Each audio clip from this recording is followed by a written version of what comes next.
So what do you know about the Chinese economy?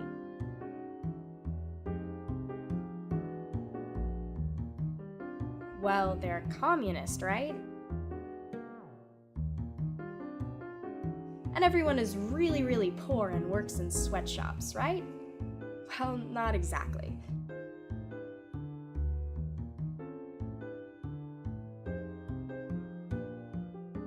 Before 1978, China functioned under a communist economic system. And to better explain how that works, we're going to use the example of a farmer. So, say there's a Chinese farmer and a US farmer, and they both have access to 100 acres of land. With the Chinese system, the Chinese government would own the land, and the farmer would be told what to plant and how much. So for this example, say our farmer has to plant 75 acres of corn. The farmer still has 25 acres left, but since there is no incentive, he won't get more money for 25 extra acres of corn. He doesn't plant anything on that extra land. So I grew up in the rural part of China that was before the economic reform. And I grew up in a family of 6, my grandparents, my parents, and I have a younger sister. It was under socialism, so the good part was, I was still young, I did not have to work much, but the bad part was we barely had enough to eat. America has a free market capitalist economy. So, to compare the two systems, we'll use the same example of the farmer. With a capitalist economy system, our American farmer can plant whatever he thinks will bring the most money, and he can plant as much of it as he can afford to. The Chinese farmer was told to grow only corn. But the American farmer planted carrots, broccoli, peppers, and onions because he thought that these crops would bring him the most money. It's very, very different. So you mean if I go back, almost 40 years, that China was still under Mao, under socialism.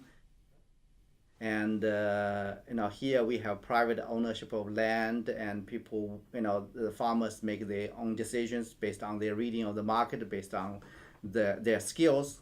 And at the time, in China, basically we were living in some kind of collective setup, and it was a so-called a commune, and the decision was made at the village level. The leaders at the village level, they have to decide how many acres of rice we would plant and how many acres of corns we would plant. And after harvest, they will divide the harvest according to each person's contribution, and at the same time considering the family composition, all those things. And I think the main difference was abundance of resource here in comparison to the limited amount of resource available to us. We did not have tractor. For example, my family of 6, probably the total amount of acreage was less than 1 acre. So that's the main, I think, contrast. This type of system governed China from the 1940s until 1978, when Mao Zedong died. Deng Xiaoping took over and made some major changes, one of which was opening up China and expanding industrialization.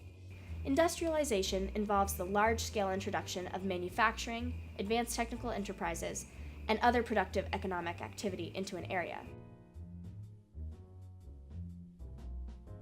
Since the reforms of 1978, a lot of the agricultural workers moved to cities to find jobs in factories, changing the labor demographic dramatically.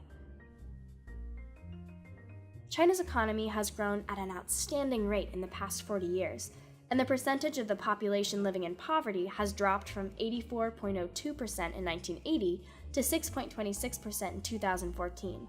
And now China exports goods all over the world. But there have also been some negative side effects to the massive industrialization. Starting in 1978, factories began popping up all over China, and the industrial age began. Because of the amount of new factories springing up and low wages in China, companies from all over the world started moving their factories there, which dramatically increased the standard of living in China and made them an integral piece of the global economy. How so? Well, let's take a shirt, for example. The tag on the inside of your shirt might say "Made in China," but that's not the only place where that shirt was made. The cotton for that shirt might have been grown and harvested in India, and then those raw materials could have been sent to, let's say, Egypt, where the raw cotton was converted into fabric. After that, the fabric finally makes its way to China, where it is turned into a plain cotton t-shirt. But wait, there's more.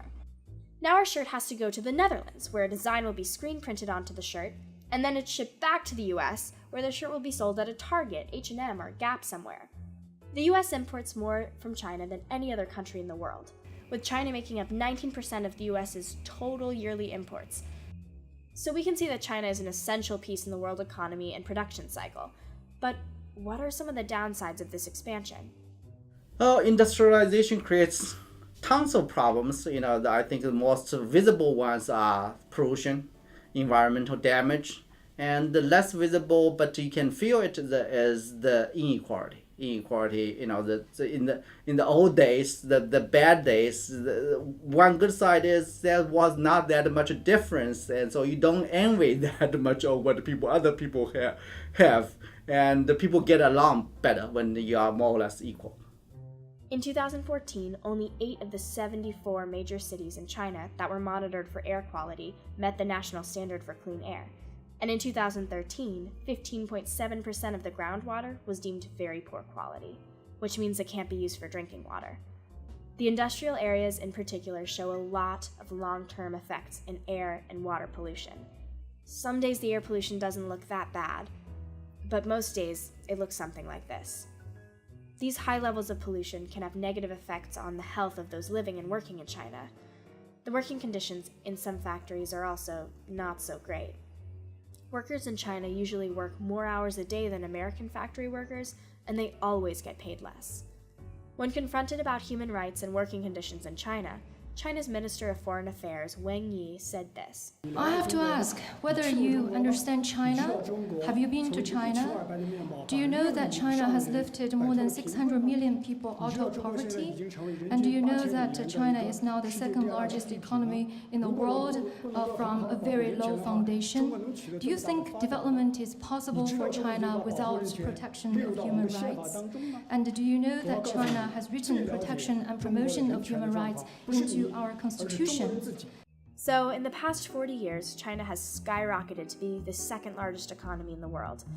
The overall standard of living has risen, and nearly 600 million people have been lifted out of extreme poverty. The big trade-offs have been pollution and poor working conditions. But how did the Chinese people see this? Certainly it improved vast majority of Chinese people's living situation, but there are also the consequences you have to live with, the inequality, the pollution, and there are also people not, it's getting better, but there's still considerable amount of people living under absolute poverty. 40 years ago, China was on the brink of collapse, and people were starving. So for most people, poor working conditions is a fair trade-off for being able to provide for themselves at this point. We've also shown how the Chinese economy is an active, integral piece of a larger global economy that we have all come to rely on for so many of our manufactured goods. But we are left with many questions. Has this growth been largely positive for Chinese citizens? How has this expansion affected factories and economies in other countries around the world, including the US? And what does this say about the price a country pays for progress?